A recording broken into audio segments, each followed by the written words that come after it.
No matter where you are in the world, CSL Dallas is here as your spiritual home. And as a reminder, every day is a day for transformation, spiritual deepening, and heart connection no matter what's going on. And every day we learn and practice something important that can make a difference. We invite you to come along with us as we walk the path on our journey to awakening. The soul is calling. So let's get ready for today's celebration by pitting your hands together for the CSL Dallas Music Team.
Everybody, welcome to CSL Dallas. We're glad that you're in the sanctuary. We're glad that you're online with us. We're really glad you're here on this beautiful summer morning in June. You know, I'm lucky because I get to be your platform assistant today, and I have a lot of good information in my iPad to share with you about things that are coming up. And you know, you can always just pull out your personal device and go to csldallas.org, look at events and see everything that's going on. Tell your friends about it too, so they'll know why you are so cool and you know so many great things about how to live a fruitful life and live in alignment with truth every day at CSL Dallas. Let us start by reading our purpose statement together. We love to say this because we are, and we do know it, we are radically inclusive, spiritually progressive, transforming lives, and so it is. Hey, if you're new, you'll learn that too, and next time we'll have it up on the screen so you can read it along with us. We are so glad that we get to do this morning. All right, who's ready for some great snacks, some good vibes, and fun, family fun? We're going to have a movie night in Joy Village. This is going to be for the family, so you think about bringing your kids, bring your neighbors' kids, bring yourself. Come to Joy Village. You bring your pillows, your blankets, and your stuffed animals and get all cozy for our free indoor movie night. It's complete with popcorn and snow cones for the true movie experience. If you get really hungry, there's pizza and candy will be available for purchase, and because your purchase money goes towards supporting the programs in Joy Village. So you can come have a great movie experience, be with your friends, and help support our youth and family program. It's Saturday, June 17th from 6 to 9. You can RSVP online at csldallas.org/events. And the movie is Happy Feet. It's fun, it's uplifting, and it's a cartoon. All right. Yeah, no dark drama at family night, right? They were thinking about The Exorcist, but no. Do you feel like maybe sometimes you're not quite living the full life that you desire, or maybe you have areas in your life that might need some cleaning up or some cultivating? Discover what could be holding you back and how to break through to your best self and your greatest potential. This is going to be at Reverend Karen's board-breaking workshop. This is a jam-packed experience, including guided meditations to overcome or to uncover and overcome limiting beliefs. Also, you'll learn exercises to confront the inner voices that might be holding you back. Combined with the power of kinesthetic movement, this workshop moves you beyond what you think you can, whether you break a board or not. The workshop is going to be Saturday, June 24th. It's from 10 a.m. to noon. And you can register online or today in Pankey Hall at by the welcome tables. Also, I know you do you envision a world that works for everyone? We love that, a world that works for everyone. It's good for people, good for the planet, good for ourselves, good for prosperity all around. Then you are welcome to Sustainable Living. On Sunday, June 25th, our core council chair, Georgianne Moss, and also a core council member, Kia Tillman, will be leading an awesome and free training on sustainability. This is designed for beginners and experts alike. This training provides specific ideas and simple yet impactful actions needed to create a greener future in our own lives and collectively as a society. Through an interactive and hands-on session, we'll be brainstorming each arena to come up with personalized and useful checklists to guide you on your journey. RSVP online, or again, today in Pankey Hall by the welcome tables, sign up. Now, whether you're joining us for the first time or you've been a regular at CSL Dallas, you know you're welcome here. We love you and we're glad that we have this time to be together. However you found us today, in person or online, know that we love you and we'd love for you to be able to stay in touch, and we'd like to stay in touch with you. You can stay in the know by following us on social media. Give us a Google review. Sign up for our weekly newsletter and inspirational texts. You can do that with a Connect card. You'll find those at the back of the sanctuary, also by the welcome table in Pankey Hall, and also in the chat box online. Fill that little card out, and that way you're going to stay connected to all that's happening at CSL Dallas. Now, that's the announcements for now. Let's settle into this morning with our music team, Candy and Denise, and who else is here? Glenda and Jerry, as we go deep within with our practitioner, Jan.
invite you to become fully present right in this very moment.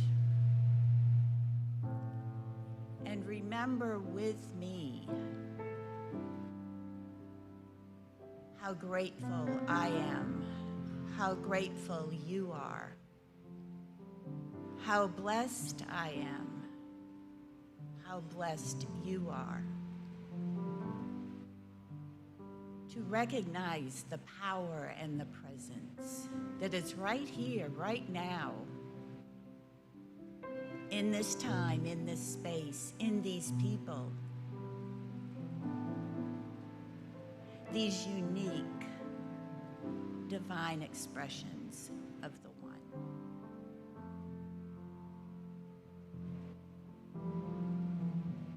Remembering always what we have, what we know, and who we are.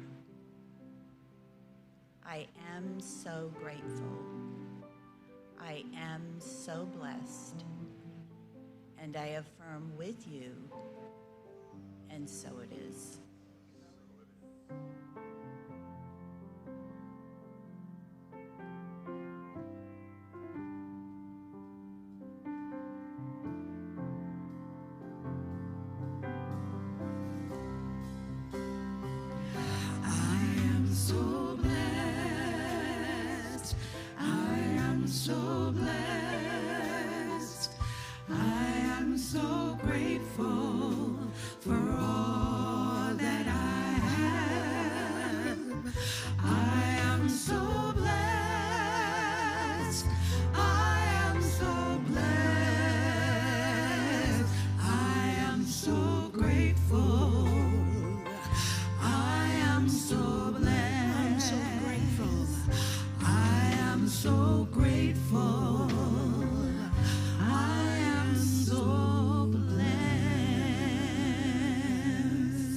So it is. So it is. Oh, there it is. Here we go. Temptation, y'all. 1, 2, 3, 4. Oh, come on, rock with it. Roll with it, rock with it, roll with it, rock with it. Sing, come on. I will meet you with my heart, heart to heart. Let us meet again, and then may we become more of who we are, more of who we are.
Ladies and gentlemen, thanks to Jerry and to Glenda and to Denise.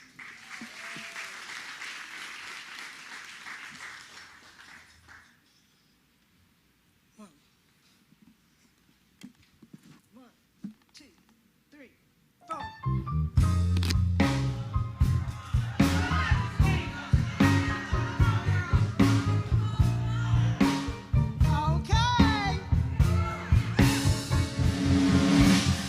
I woke up this morning, something was not right.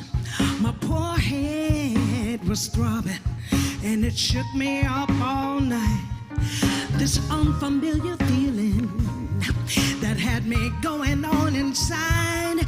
The truth it was revealing that something deep had died. So I called my higher self. She told me the news. She said, your life is so good, you lost the right to sing the blues. Well, that broken down old Chevy that drained me alive. Well, I visualized a new Lexus, and it's sitting in my drive.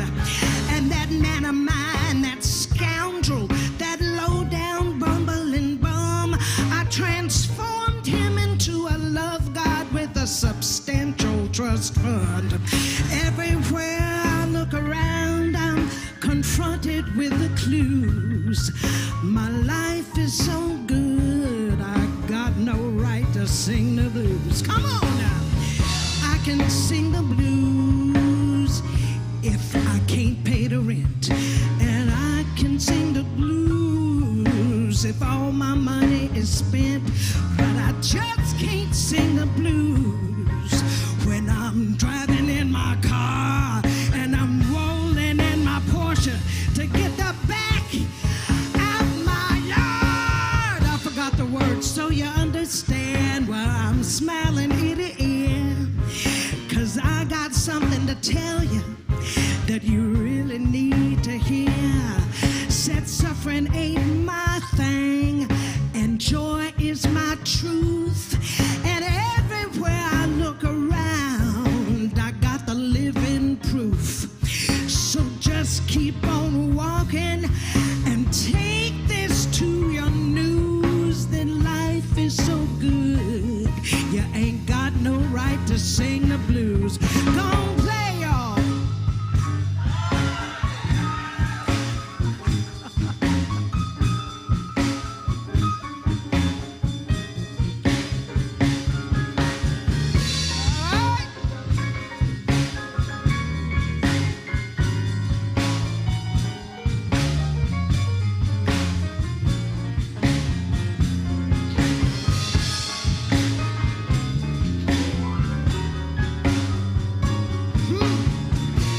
There's Brad on that piano.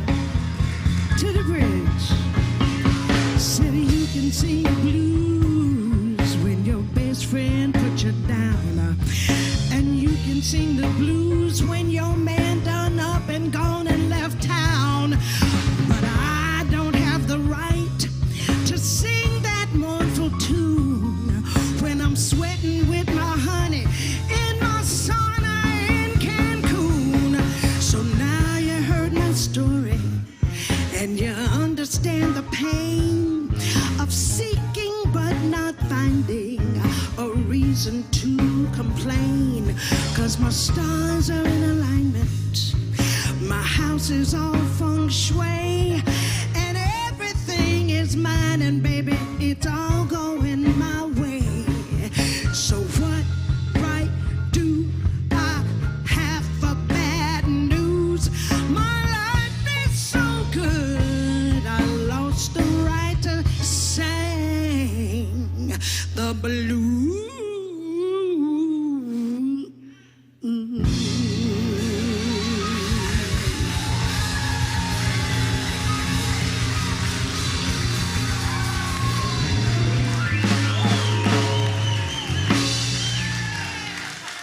The band.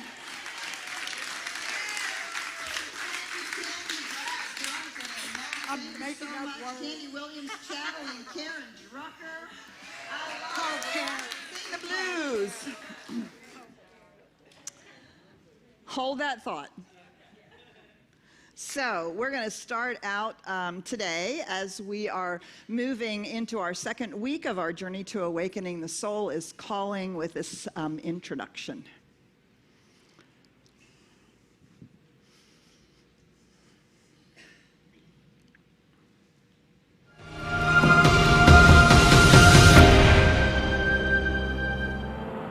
The fact that I am here shows that the soul has a need of an organ here. Shall I not assume the post? By Ralph Waldo Emerson. This is true for each and every one of us. The soul has a need for us. Shall we not assume the post? This is our journey to awakening. The soul is calling. You are here for a reason and a purpose, as an intimate and personal expression for the infinite, to give and to become more. You are necessary and important, powerful beyond measure. This is who you are and is your essential nature. Once the soul awakens, the search begins, and you can never go back. From then on, you are inflamed with a special longing that will never again let you linger in the lowlands of complacency and partial fulfillment. The eternal makes you urgent. You are loath to let compromise or the threat of danger hold you back from striving toward the summit of fulfillment. By John O. Donahue. Awakening doesn't happen all at once, and it doesn't look the same for everyone. The 4 states of consciousness map shows both the developmental stages that we go through on this journey, while simultaneously describing states of consciousness that we can be in at any moment. Locating ourselves on the map helps us understand and commit to spiritual practices and awareness that moves us deeper into that stage or through the portal to the next one. This week, our journey takes us through the states and stages of consciousness as our soul calls us to awaken.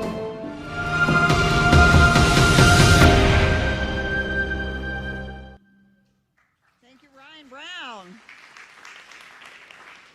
Yeah, so that's what we're going to be talking about today, the states and stages of consciousness, because we are being called to be more of who we are. I love that. Well, we are constantly being called to be more of who we are. Who we are, we already is the essential truth of our nature, but our development is the embracing, embodying, experiencing, and expressing of that.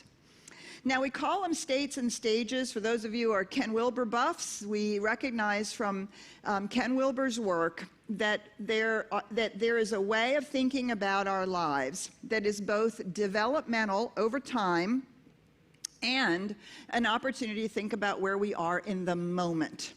So stages of consciousness this map is a description of how our consciousness awakens. How we awaken to the truth of who we are, of how life works, and of what our engagement, job, what it is we need to awaken to, and how it works, right? So this map is a developmental map of the stages of spiritual growth or the awakening of consciousness. It's also a map of states of consciousness that we can be in at any moment, right? So at any moment we can have something happen, even though we've been on a spiritual path for a while, even though our consciousness has been raised and our house has been feng shuied and all of that good stuff, right? And we can, boom, be right back at the beginning in complaint, in it's not working, right? In all of that, in that reactionary moment. And then we have to rebuild ourselves through our consciousness to the place where we get back to that centered place. Those are states of consciousness. They are the experience that we're having of we could say the level of consciousness that we happen to be in at any moment. So we're going to explore these, and for those of you who are in home study groups, you'll be diving much deeper into it in your home study groups. So states and stages of the development of consciousness and just our consciousness at any given moment. And ultimately, as we talked last week, our soul is urging us to awaken, and there is a reality that is beyond our human conditioning that is calling us to this larger who we really are. And so the call is both from the outside, being called to our contribution and our magnificence, and it's equally from that inner urge that says, there's more to my life, there's a next step in my life, there's a deepening or an awakening that I feel myself being urged toward. So we can understand the call coming from both directions. It's always a development of consciousness to be more of who we are. So we're going to begin. The first stage of consciousness, stage 1, is to me. The second stage is by me. The third stage is through me. And the fourth stage is as me. These stages of consciousness we're going to explore, and we're going to explore the portals of awakening that move us from one stage to the next, and that are also the portal that that we need to go through when we find ourselves in a state that is less than awakened. Okay, so let's start with stage 1, to me. To me is the stage when we are singing the blues. Right? Life is happening to me. This is the stage in which we are singing the blues. I am the victim.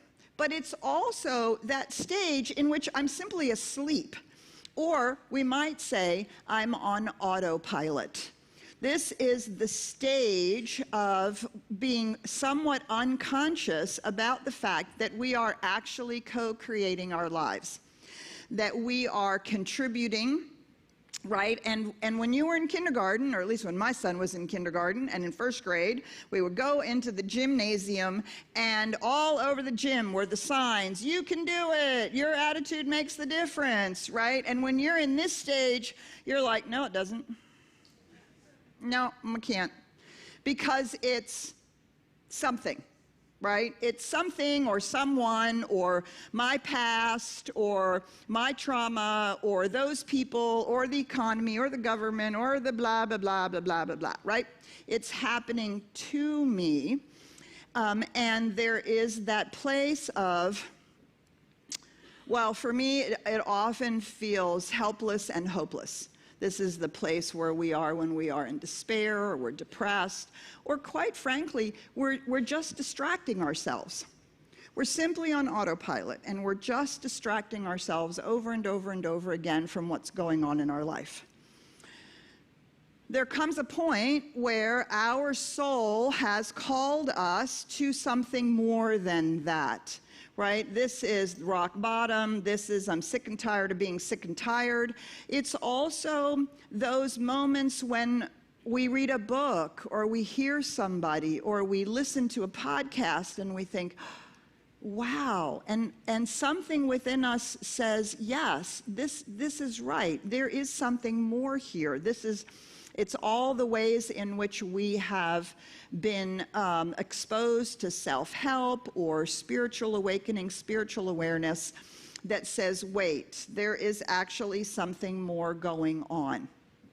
And when that happens, we move into stage 2, or we're being invited into stage 2, which is life is happening by me. Right? Life is happening by me is an invitation to realize that I'm actually the doer. I'm the co-creator. This is where we recognize I'm captain of my ship. I am the master of my soul. This is where my attitude, my thoughts, my expectations, my work really begins. We begin to recognize that it makes a difference.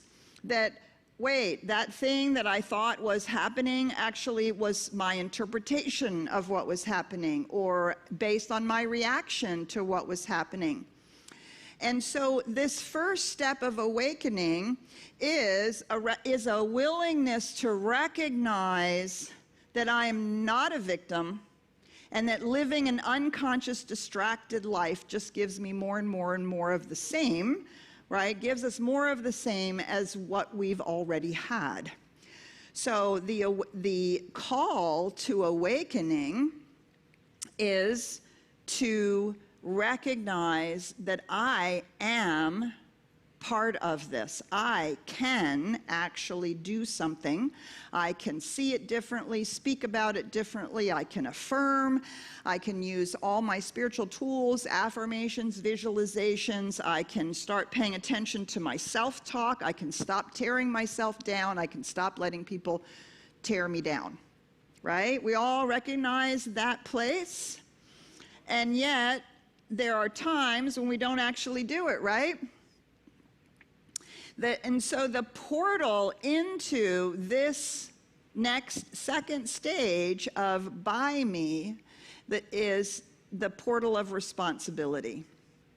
Taking responsibility for my words, my thoughts, my actions, my behaviors, my reactions, my way of wanting to have it really be about them or about that, or say it's not in my control, there's nothing I can do about it, it'll never change, right? I have to take responsibility. We have to take responsibility to apply, to live from the new ideas that we are exposed to, that we begin to practice. And when we do this, this gives us dominion over our own lives.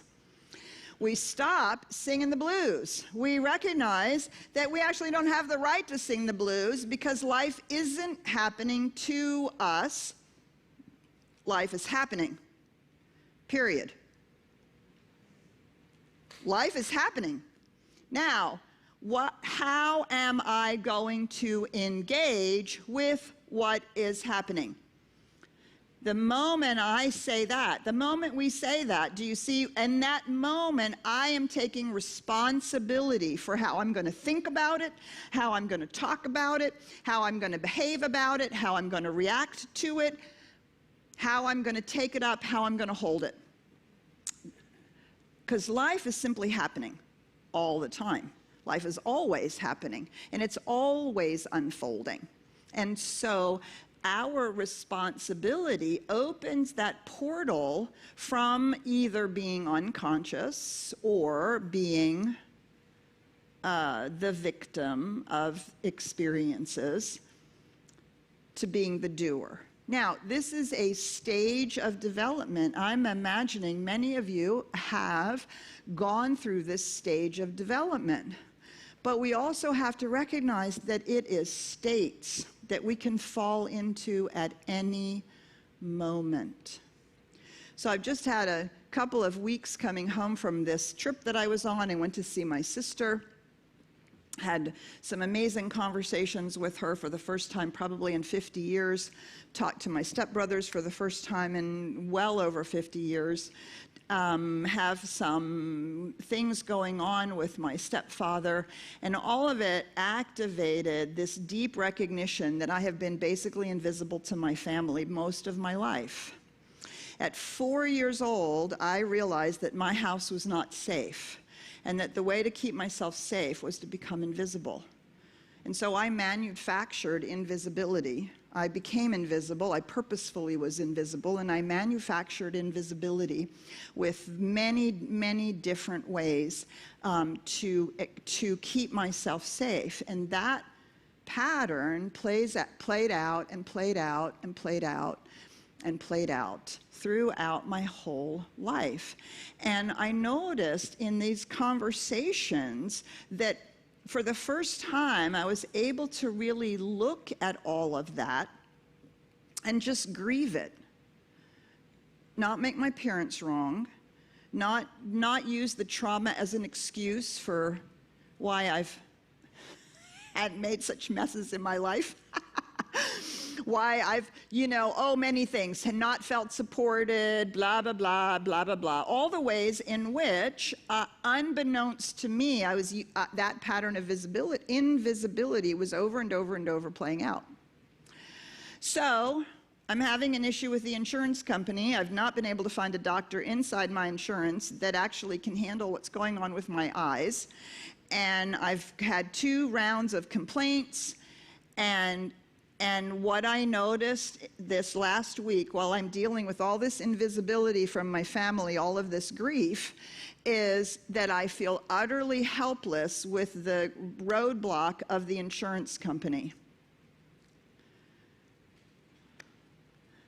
It's their fault because they can't figure it out. Do you see? I fell immediately back into that state. I am a victim of the insurance company, and I recognize that my helplessness is my feeling of invisibility. They can't see what I need. They can't see the help I'm asking for, right? And so then when that happens to us, we can rail against the insurance company. I did a little of that. Rail against health insurance in the U.S. all together. I did a little of that. Feel that moment of helplessness, feel that moment of hopelessness, and how long do we want to live in that state? Do you see, I had fallen into the state, the first stage. I'd fallen into it as a state. And I spent a good couple days there until I realized, oh wait, I guess I have to take responsibility for doing something about this. I read the information really carefully. I have to find a provider who will then refer me to an out-of-network provider, which is a complete pain because I have to now find blah, blah, blah, right? And then what do? Oh my God, it's too much. I can't do it. Oh, it's so much. They want me to do what? Don't you know how busy I am? Don't you know I have other things to be doing? Can you hear it? Victim, victim, victim, victim. Could somebody please do it for me?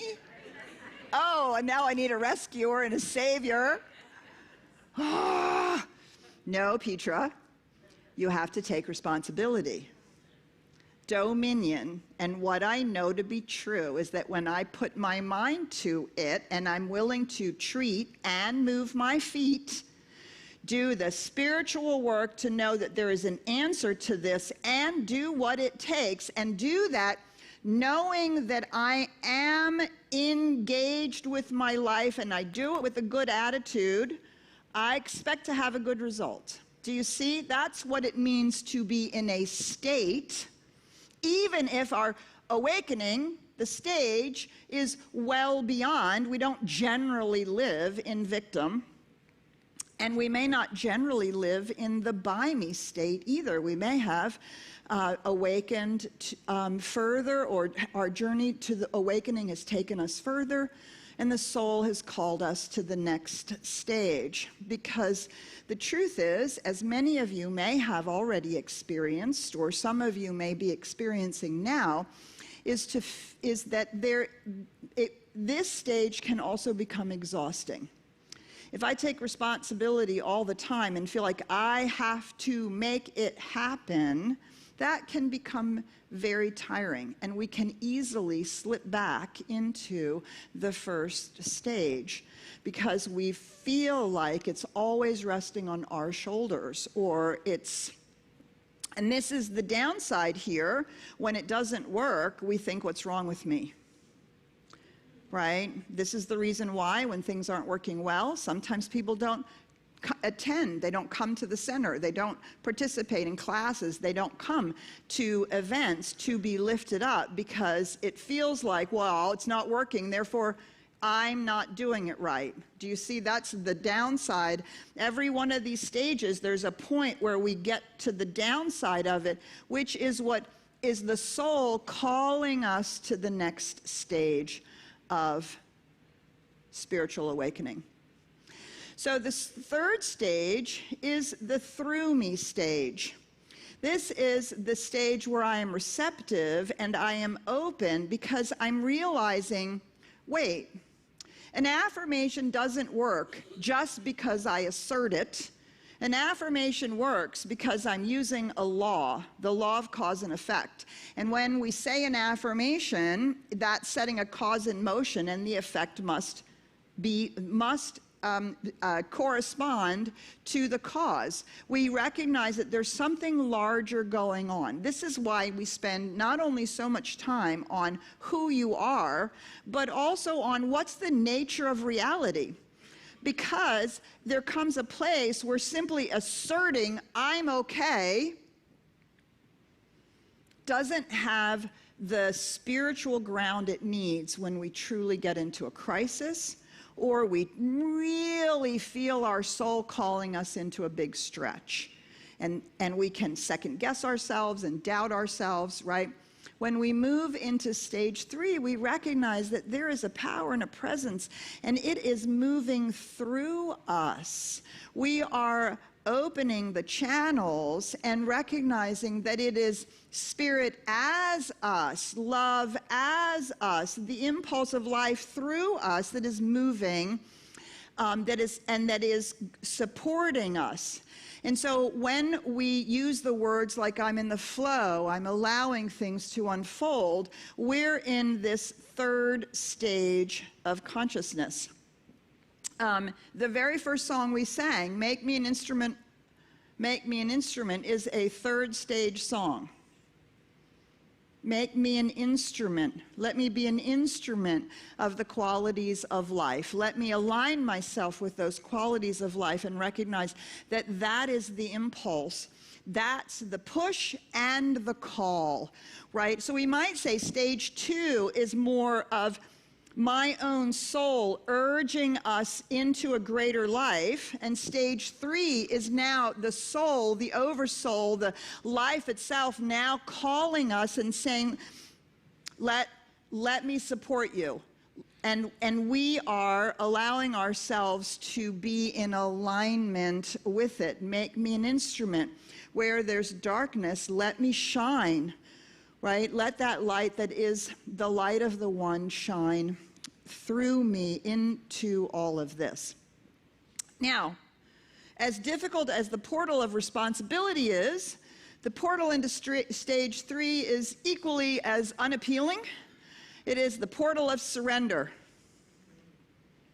The portal of surrender.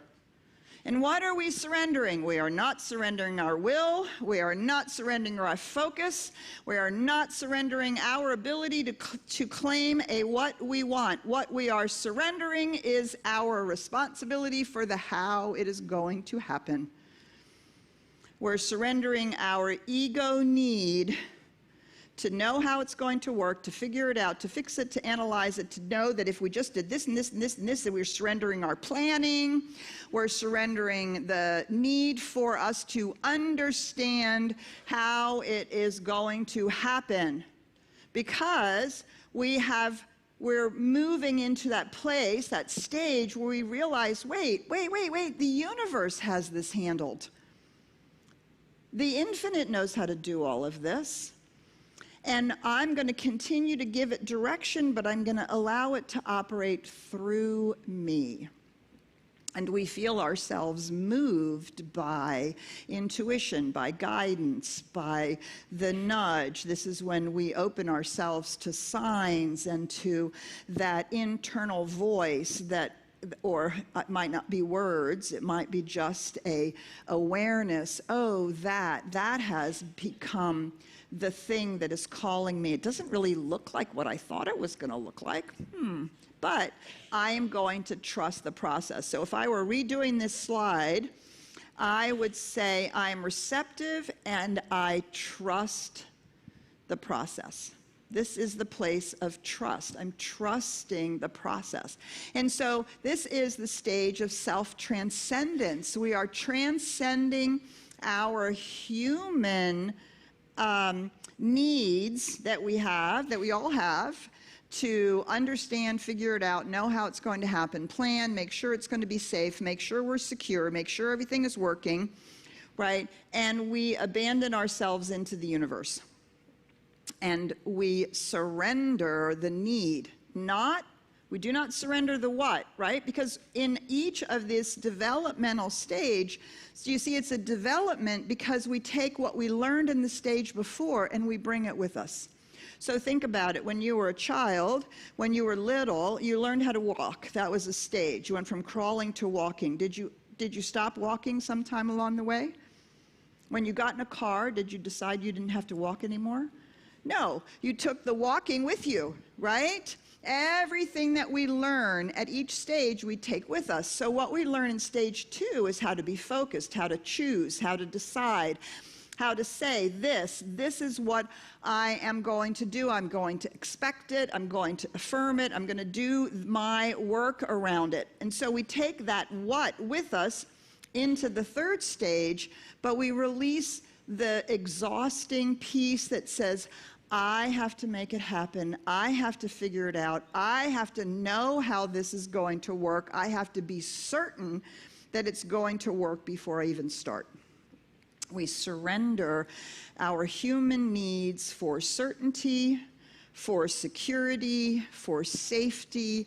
We surrender our human need to be the authors of all of that, and we recognize that we are trusting that there is something going on. The nature of reality has our back, and that the nature of reality is for life to flourish. So we transcend, we could say, our egoic self, or our analytical self, or our fearful self, and we move into a place of trust. And again, we can be in that 3rd stage for the most part, and what I see happening sometimes is we become so comfortable in the 3rd stage that we forget everything we learned in the 2nd stage. And what I hear people say is, well, I'm just going to wait for Spirit to show me what to do. Well, except that the law is waiting for you. The law is waiting for you to decide. And if you don't decide, the law is simply going to use whatever is back there in the subconscious mind, your mental equivalents, your expectations, your beliefs about how life works. The law is just going to use that, and we're going to get sucked right back into stage 2 going, wait, something's not working here. I better figure this out. I'm going to do my affirmations. I'm going to knuckle down. And if we're not careful, we're going to be sucked right back into stage 1 going, wait, why didn't that work out? Because we forgot to say what we wanted. Do you see? So we're taking all of our learnings with us, one at a time. All right, the 4th stage of consciousness in our journey to awakening, we might call this the stage of enlightenment. We might call this the stage of living heaven on earth. This is the as-me stage. This is when we realize that I and the Father, as Jesus said, are one. I am the presence. I am an individualized expression of life itself. Spirit as me is moving. Spirit is me. It's not, oh, there's my higher self in me. It's not, oh, there's spirit and me. I'm not trying to have a relationship with something. I am it individualized. I'm not all of it, of course not, but I am it individualized. And this is our state of oneness, when we are living, breathing, and being in that state of oneness. Not just one with our human family, one with our creation, but one as the whole. So that when we know that when we're doing our spiritual mind treatment, we're doing our affirmations, we're doing our visualizations, we're not trying to convince the law. We are speaking as the creative word in our own lives because we know who we are. We have become more of who we are. We've become so much more of who we are that we embody, not just intellectualize, but we embody that we are spiritual beings having a human experience. Thanks to Teilhard de Chardin, who was the first person to use that phrase. We are spirit individuating through the vehicle and the choices of this expression so that it can express and experience itself. That's how important and necessary we are. The portal here is the portal of transformation. And what that means is not change. It's not, oh, I changed my attitude. Oh, I changed my perspective. Oh, I changed that myself from being a victim to being a co-creator. It's not change, it's transformation. And what are we transforming? We are transforming our understanding of our identity. We are walking, seeing, speaking, living to the best of our ability as Spirit, as me. The way in which we identify ourselves is not as humans who are trying to be spiritual, not as humans who are trying to awaken, not as humans who are trying to bridge the gap with something either out there or in here that we still don't really feel is really the truth of who we are, because, well, I'm just letting Spirit flow through me. So I've stepped aside and I'm going to let Spirit flow through me. No, the transformation is, I know that when I speak my word, I am co-creative.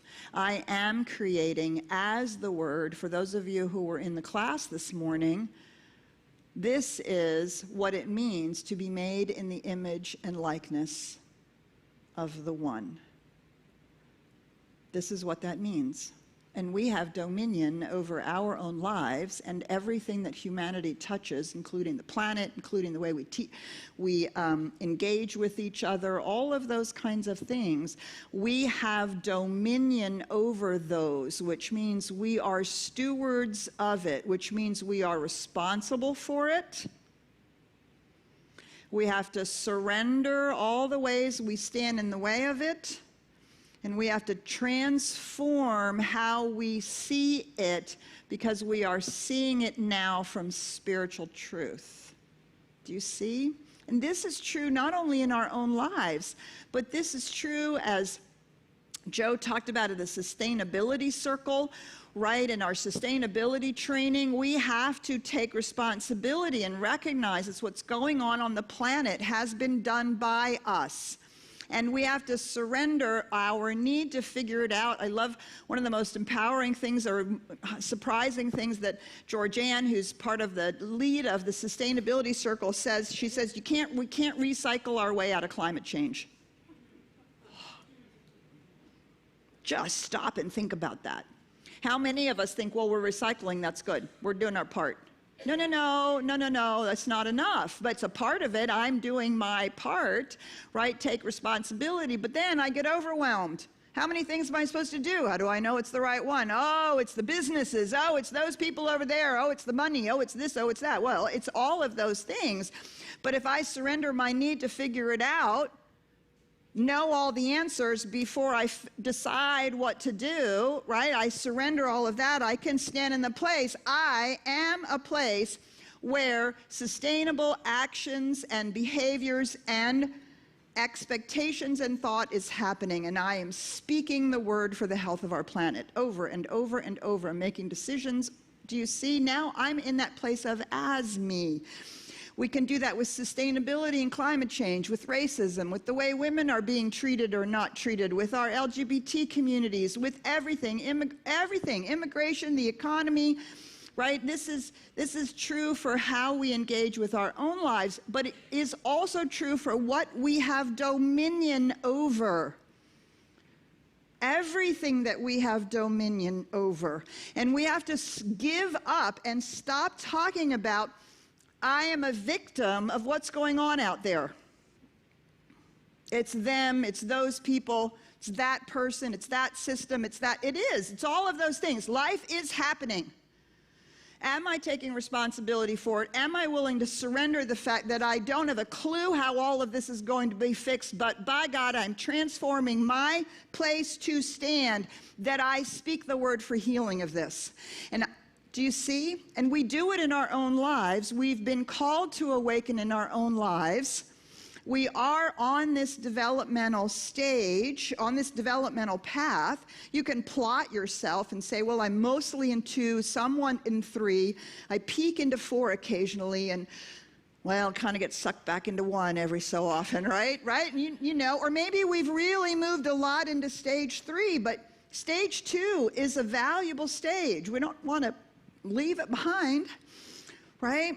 It's a development. Everything that's learned is taken through these stages.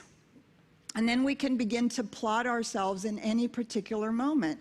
Like I really, last week, had such a deep experience of how invisibility had become, the sense of helplessness had made me become it's very easy for me to project onto something else having control over me, and then instantly I'm the victim. And the only way to get out of it is responsibility. And I don't know how it's going to work out, but I'm trusting the universe. I know the perfect doctor is going to be found in some form or fashion, because I'm going to do what it takes, and I'm going to start knowing that that is what I am speaking into being. Do you see? And then we pull ourselves right out of that victim state. And how many of us, I'll just speak for myself. If I watch too much news, I'm right back there again. Right? What am I going to do? What can I do? What can one person do? Well, we can do this, develop our awakening for our engagement with life as a whole, as we are continuing to deepen our awakening for ourselves. Because as we realize that awakening in our own lives is no longer enough, we now have to participate in this journey of awakening because the soul is calling us.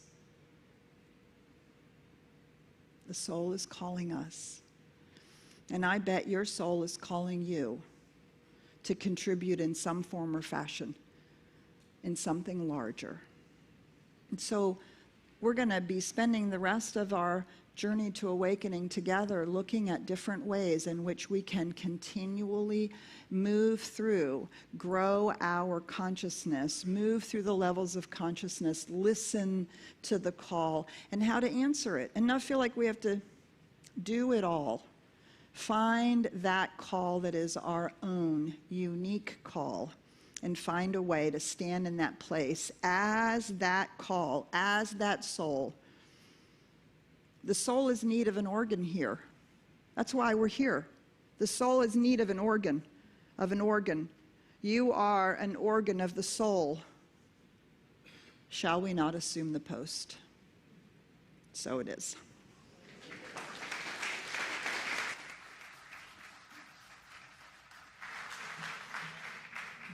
Thank you, Dr. Petra. Let's ask our greeters to come forward today with our prosperity baskets. Yes, the soul has need of you, and the center has need of you as well. To those of you that are tithers and pledgers and regular members, we're so pleased for your support. Those of you that are guests and visiting, we hope that you'll want to also contribute to the success of CSL Dallas, the continued teachings of Dr. Petra, and so many wonderful science of mind principles that we use all the time, every day, every week, not just on Sundays. Let's begin this portion of our celebration with our abundance affirmation. We say this together.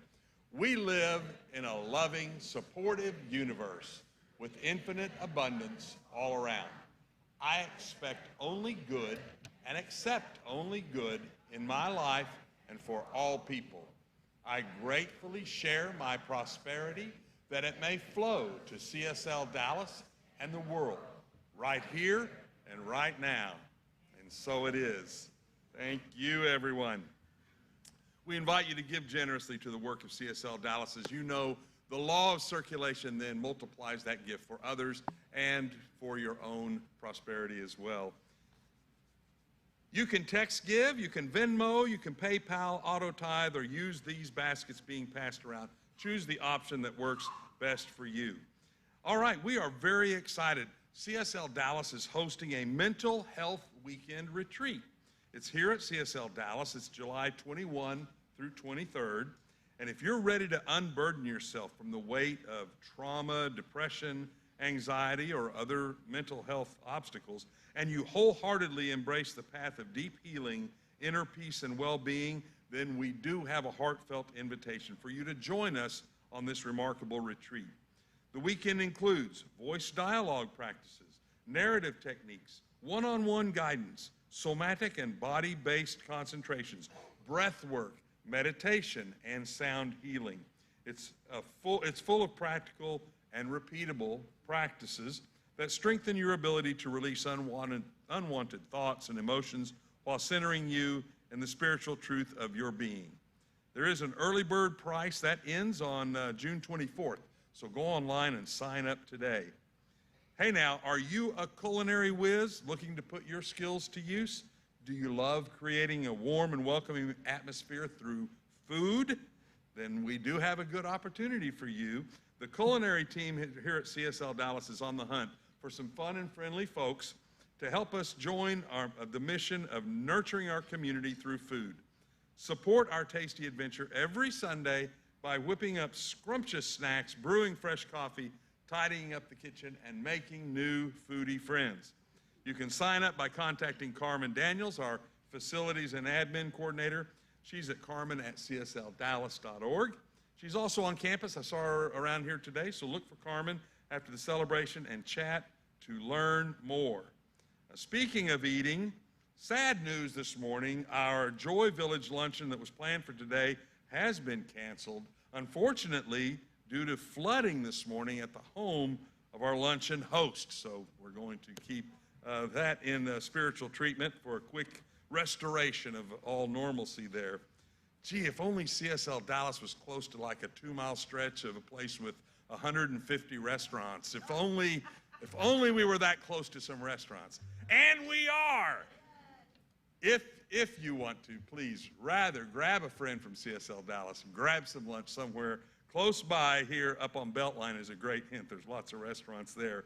But be back in time for Valerie Guignon's Spirit Avatar Workshop. That starts at 1 o'clock today. You don't want to miss this chance. It's one of the most unique arts and crafts experiences, woven in with spiritual intention and creative expression. And there is still time to sign up, so see Carmen. Again, she's around. Find her and get registered. You know, every Sunday, you can receive direct spiritual support from our spiritual coaches. These sessions are free. They take place in person across the breezeway in the Peace Room if you're on campus, and there's posting to a Zoom link in the chat box if you're with us online today. Now, let's close our time together one more time with our amazing CSL Dallas music team.